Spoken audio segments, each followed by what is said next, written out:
Thank you for joining us on Health Diary. My name is Gladys Gachanja, and today we're coming to you from the Riverside Dental Suite here in Nairobi. Now, dental experts are raising an alarm that the prevalence of dental fluorosis is increasing, and they are actually correlating it to the rising number of urban centers. You wonder what the connection is? Well, we'll answer that question and many others to do with dental fluorosis, starting off with this fact of the matter.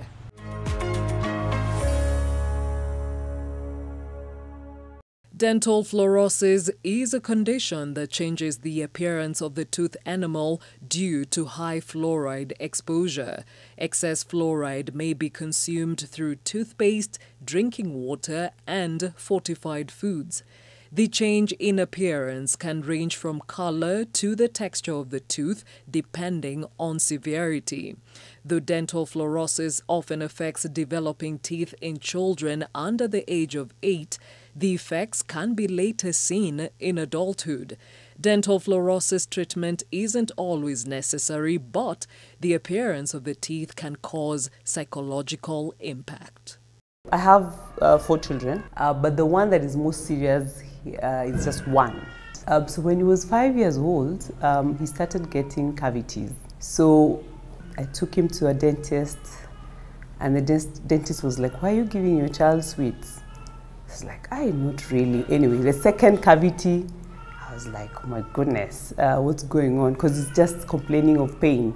After the third filling, the doctor was like, it could be fluorosis, maybe yes, maybe not. But anyway, let's watch, because he was still very young. Then when the milk teeth started coming off, the ones that were now the permanent teeth came out with the white patches. He doesn't seem to have a problem with it. It's not something actually I have spoken to him about. I'm more worried about it than him. But you know, he's getting into teenage, so I don't know how that would play out. We moved into this home 10 years ago. He's 13, so he was 3 years old. This is the time the teeth were developing. We were drinking borehole water. We didn't know that it had so much fluoride in it. The doctor said the only thing we can deal with this is just masking. So just putting a white color on top of his teeth. Then of course we're advised to buy toothpaste that doesn't have fluoride. With my other children, so the older one, when we came here, he was already 7 years old, so his teeth had developed. But then his premolars and molars are affected. Now my third child, who was born here, now we were now aware. So we bought a machine that was supposed to process the water, but it wasn't working. Then now I discovered a way of getting water, Nairobi water. Sadly, I've noticed she also has white patches.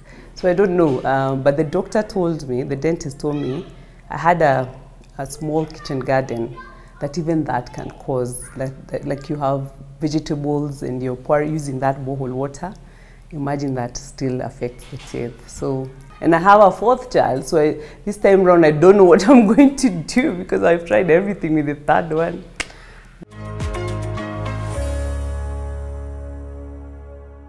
So dental fluorosis said to become a huge problem in this population. Why is this the case? Well, we find out in a moment, and to help us along, we have Dr. PJ Muriuki, who is a dental surgeon, and our patient of the day is Ryan, who will be talking to us about his experience with the same in a moment. And Daktari, let's just start off by understanding the causes of dental fluorosis. Dental fluorosis is a condition that affects teeth when someone ingests high fluoride content for a very long time, between the ages of 0 to around 8 years. Okay, so where is this fluoride found? Fluoride is an ion. It's a naturally occurring element. It is mostly found in stones, and as you well know, most of the water is underground. So by water seeping through the rocks, it dissolves the fluoride ion. So you find now fluoride is found in water. It can also be found in the food that we eat. And it is also found in toothpastes that we use for brushing our teeth. And speaking of which, we know fluoride as something that actually keeps the cavities away. So when does it become lethal?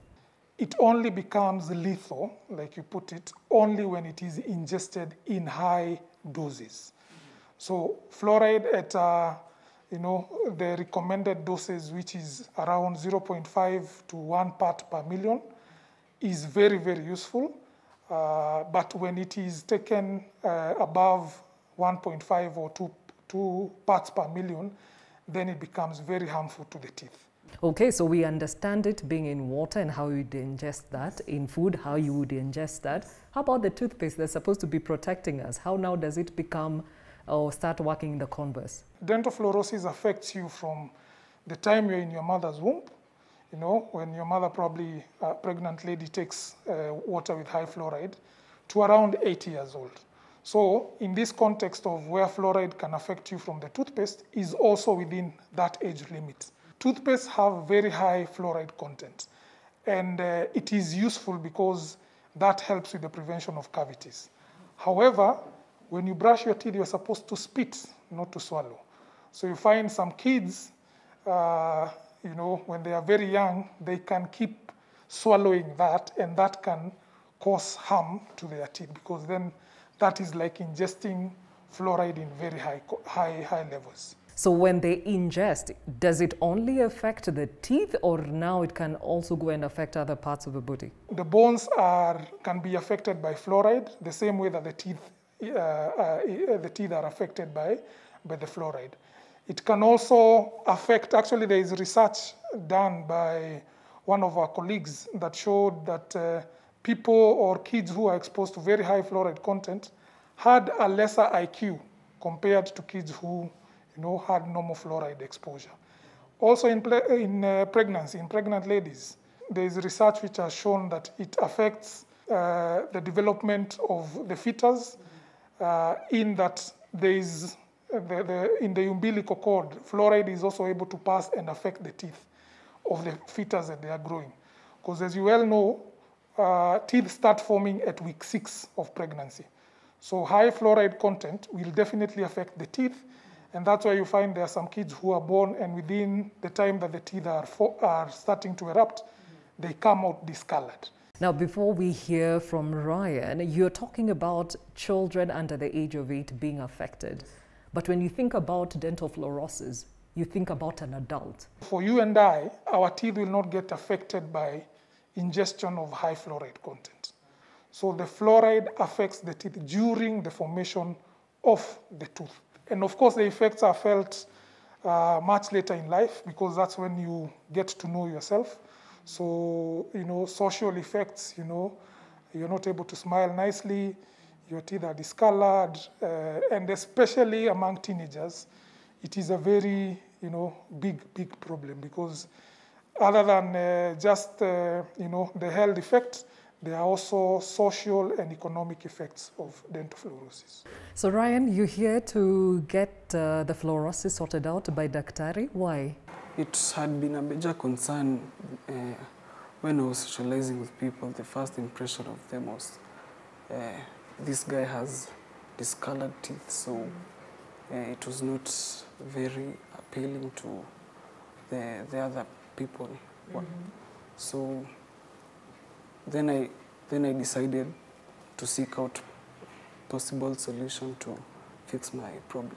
When did you discover that your teeth were different from the next? Kids are very innocent, huh? When I went to boarding school around 2013, the problems started developing around the early stages of 2014 on the first tooth. Mm-hmm. Then the other tooth started developing the problem around the last months of 2019. Mm-hmm. So I started being concerned maybe it can spread to the other teeth. Ah, Daktari, interesting perspective here.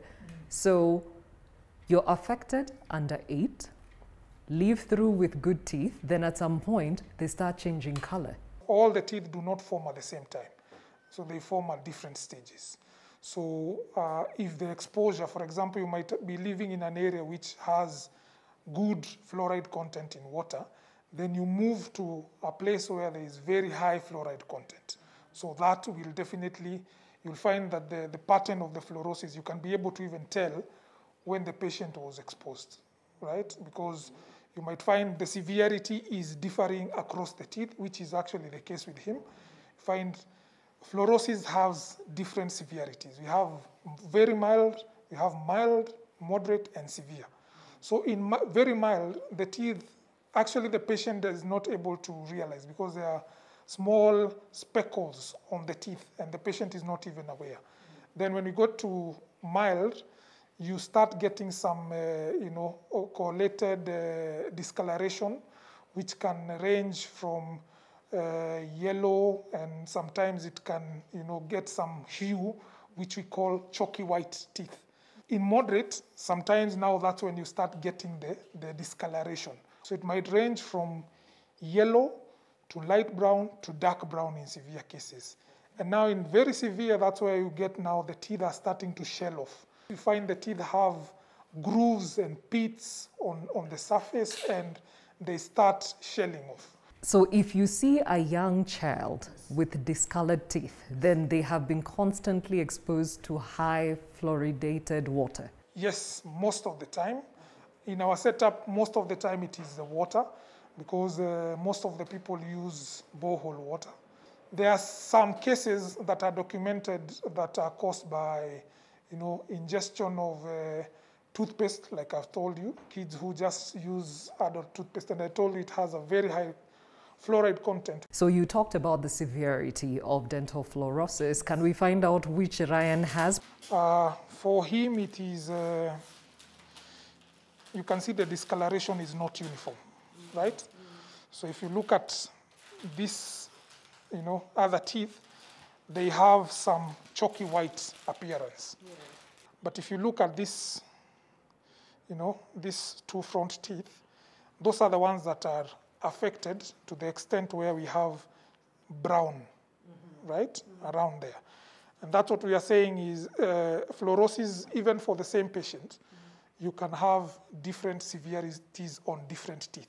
It means that there was a time when these front two teeth were forming that we had a high exposure to fluoride.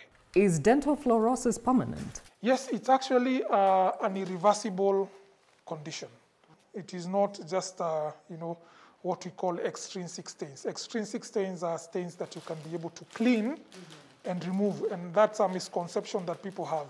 The best that we can do is to mask out the discoloration, and that is now what we call the treatment, because it's not something that is just sticking on the tooth that you can clean out. It is within the composition of the tooth. Now, Ryan, before we take a short break, do we have your other family members struggling with the same? No. Interesting. Dr. Harry, explain that. It is unusual, and it can be you were exposed at a particular point in time, then the exposure was removed. But also, in some cases, you find even in schools, you might be having kids that are in boarding school. And in the boarding schools, they're using, borehole water that has high fluoride content. And the other kids are probably staying at home where the water is within the allowable fluoride content. When we come back, we understand what the treatment plan is, or at least what can be done to help sort out dental fluorosis, and that's why Ryan is here, and also understand in terms of regions, where do we have the prevalence of dental fluorosis? We'll be right back.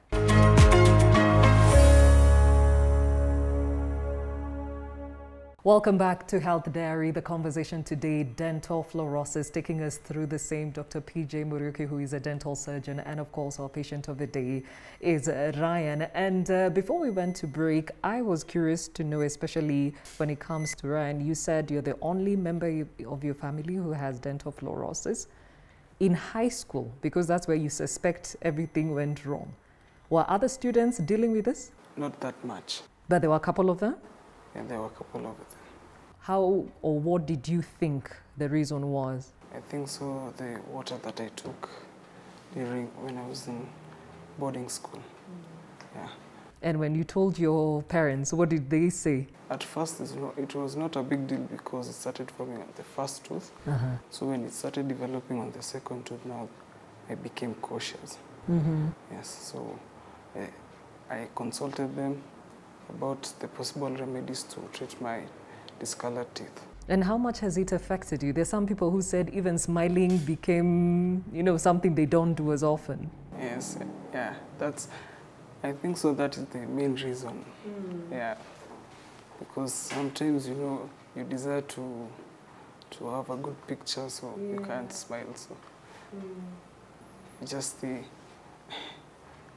like that. Okay, and when this is sorted out, because of course Daktari will be telling us what he can do for you, how do you think your life will change? It will change because I will be able to interact with people comfortably, not minding about the discoloration of the teeth. All right, and for the record, you have a very beautiful smile, eh? Yeah, so I'm sure it's going to get brighter after this. So, Daktari, treatment plan, what informs this? The treatment plan of fluorosis depends with the severity of the disease. So like I said, for mild cases, patients don't even notice. They are just okay. The problem begins when the teeth starts getting discolored. In some cases where it is not very severe, you can do what we call bleaching, but only if the enamel is intact. So in severe cases where we have the enamel missing or having grooves, then you can do veneers, okay? And veneers can be in two forms. You can either have the direct veneers. This is where you just do composite masking using a filling material just to match the other teeth. Or, long term, you do the indirect veneers. Those ones are permanent. They are color stable. They don't discolor. Good ones would be like 40,000 to 50,000 per tooth, So you can imagine if you are doing the front 8 teeth, that's a lot of money. So in his case, we are just going to do, isolated masking because it's not the whole tooth which is affected. So we are going to try and match the other teeth so that the smile is uniform. Okay, Daktari, we shall leave you to it because clearly Ryan here cannot wait to see this sorted out once and for all. And when we come back, we can see his big smile. You see, all his teeth are affected. Like the tooth, instead of it having a uniform color, it's having different bits of stripes and white and, all that. So this is a sign of mild to moderate fluorosis. So basically what you're doing, this is a conservative way of managing this case and also a cost-effective, which was involved. So we are just going to mask out that area and try to match it with the rest of the teeth. The masking, we usually say every year you have to come for us to polish. Actually, the difference between the masking and the porcelain veneers is that the masking discolors. So food, stains, it can pick up the stains. So these ones, we normally say at least around 5 years, then you have to redo. One of the other problems with the fluorosis is it is very hard to bond a filling. So people with fluorosis, you find the fillings keep coming off because of the structure of the enamel. Okay. Yes, so even with this direct it's because we are doing direct without involving the lab. So the direct ones, they don't have a very long lifespan compared to the indirect ones. Yeah. Open wide, good. Okay, I want you to chew. Okay. Open. Okay. It's okay. Good. So we finished. Okay, so I am curious to know how it looks like, but let's see the patient see himself first. Do we have a mirror?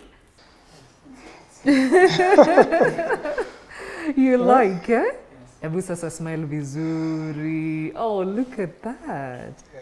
Such a huge difference. Yes. So what we've done is we've had to play around with the shades of the masking that we've done, so that it, camouflages everything in the mouth, so that those teeth do not stand out like they were standing out when they were discolored. We need to go back to that question, the prevalence of dental fluorosis. So are there some regions, both within the city and without, that you've seen higher cases? There was a survey which was done in Kenya. It was called the Kenya National Oral Health Survey of 2015, which found out that the prevalence of fluorosis, dental fluorosis, is at around 43.4%. It's a very high number. It means like in every 10 people, 4 or 5 have dental fluorosis. But like you asked, there are some regions that we are seeing increased prevalence of the disease. In Nairobi especially, it is a dental public health concern. There are so many studies that have been done, especially among school-going children, where the prevalence is very, very high. And there is an interesting trend that we are seeing. It is becoming, a disease of people who are well-to-do. Because, and this is just a hypothesis, is, when people are expanding into the outskirts of Nairobi, and we don't have enough water supply there. So they resort to digging boreholes, and they consume the water from the borehole without knowing the level of the fluoride. It's very, very rampant in areas like Utawala and the general Ruai area. It is very rampant in Gong. Even where we are at Riverside, the disease is, the condition is quite prevalent. In the Rift Valley, of course, we know Nakuru, because of the volcanic action, the fluoride content in the soil is very high. Naivasha, some parts of Kericho, so bits and places all around the country. So how can we prevent ourselves from the effects of dental fluorosis? I think number one for me, it's what we are doing, raising awareness. Because in the same survey by the Kenya National Oral Health Survey, it was found out that only 12% of people that were participated in the survey knew about dental fluorosis and what causes dental fluorosis. At the government level, they need to ensure that people are consuming water that is fit for consumption. And not only just clean water, but water that has been analyzed, the mineral content of the water, to make sure that we do not have high fluoride, because there are also other metals like lead, that are also detrimental to the health. Then lastly, at an individual level, especially for the young parents, I would really advise them to consider doing preventative measures at home, because it's possible. Once they know how the disease comes mostly, which is through the water, they can get some filters to filter out fluoride. A lot learned today about dental fluorosis. Thank you, Dr. PJ Muriuki, who is a dental surgeon. And of course, Ryan. Oh, please, give me that smile again. Excellent. You look wonderful. And before I even wrap up this conversation, you talked about the cost being so high. Do we cover this in NHIF, considering the high number of people dealing with dental fluorosis? It's really unfortunate, because not only NHIF, but most insurances, the amount of that they allocate to the dental cover is very minimal. You find like 10,000 or something like that. And even in that, there are so many restrictions. So for NHIF national cover, unfortunately, they don't cover dental. And more of that is even those who are covered dental, they say this is cosmetics, which I think it is not, because this is something that is affecting the social and economic aspect of a person. And in severe cases, those patients are not even able to feed, because, a lot of sensitivity on the teeth. So it's also affecting function. So it is high time that they declassified it as a cosmetic procedure and, made it to be a procedure which can be accessed by those people who are suffering from the condition. Okay. Again, Dr. PJ Muriuki, dental surgeon, and of course, Ryan, thank you for allowing us to learn dental fluorosis through your eyes or your teeth, literally, yes, so to speak. Well, Time now for the health tip. Itching is common. And the problem with itching is that many things can give you itching. You can have an allergy that will give you itching. Online work, and now everything is on Zoom and this, that, and the other, and you are staring at something, your eyes get very, very dry. You know, if you have eyelashes that are loose, that will give you itching. Eyeliners and eye makeup, that will give you itching. So if you have persistent itching, you know, chronic itching that doesn't end, the best thing is to get an eye doctor to have a look, because you want to treat the underlying cause. Especially if you swim a lot, get swimming goggles, because they'll protect your eyes. But if you're an occasional swimmer, you open your eyes in there, nothing much is going to happen. Except the people who really react to chlorine. There are people who really react, and so those ones, swimming goggles is a good idea. Dental fluorosis, clearly an issue that we are having and seeing more of today, and I hope you noted down some of those tips to ensure that you protect yourself from the same. My name is Gladys Gachanja. Today we were coming to you from the Riverside Dental Suite here in Nairobi. Until next time, see you.